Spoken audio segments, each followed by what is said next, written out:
Remue ménage. Remue ménage.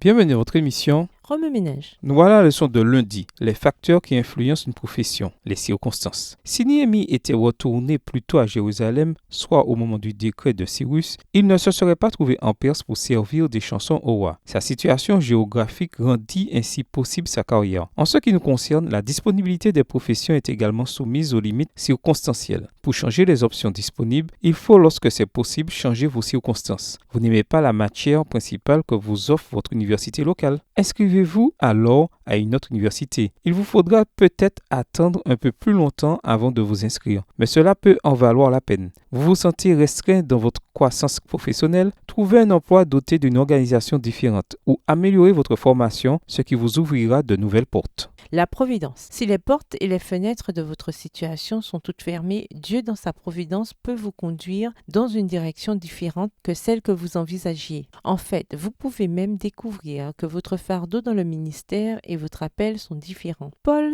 tenait à prêcher à Rome, mais Dieu l'envoya prêcher partout sauf à Rome, et ce jusqu'à la fin de sa vie, voir Romains 1, les versets 10 à 13. Même si Paul ne pouvait travailler dans la ville qu'il souhaitait tant atteindre, Dieu utilisa son ministère ailleurs pour le préparer à témoigner à Rome des années plus tard. Vos responsabilités. Bien que nous ayons déjà déclaré que votre fardeau et votre appel ne sont pas toujours identiques, il est tout de même profitable d'examiner votre cœur pour savoir quel fardeau le Seigneur y a mis pour le service. Par exemple, en tant que jeune mère, vous pouvez avoir le fardeau d'enseigner Jésus aux enfants. En tant qu'homme de race noire, vous pouvez avoir le fardeau d'être le mentor de jeunes hommes noirs qui n'ont pas de modèle. En tant qu'intellectuel, vous pouvez avoir le fardeau d'apporter l'évangile à l'élite universitaire. Votre fardeau peut vous mener dans un domaine de travail particulier. Un fardeau pour le développement de la petite enfance peut vous mener à poursuivre un diplôme en éducation ou en psychologie de l'enfance, par exemple. Le facteur décisif peut se trouver là où résident vos talents. Vos talents. Tout comme un fardeau pour certains domaines de travail peut vous amener à acquérir les compétences nécessaires pour servir dans ces domaines, vos talents innés peuvent vous susciter des occasions où l'on a besoin de vos compétences. La clé, c'est d'offrir vos services pour que vos talents puissent être reconnus par ceux qui peuvent vous donner d'autres occasions. Bref, prenez l'initiative.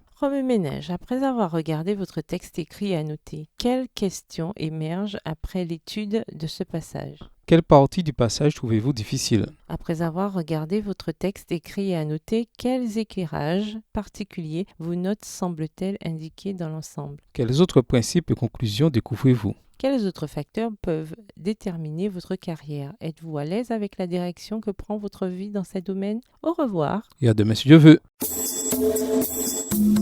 Remue ménage. Remue ménage.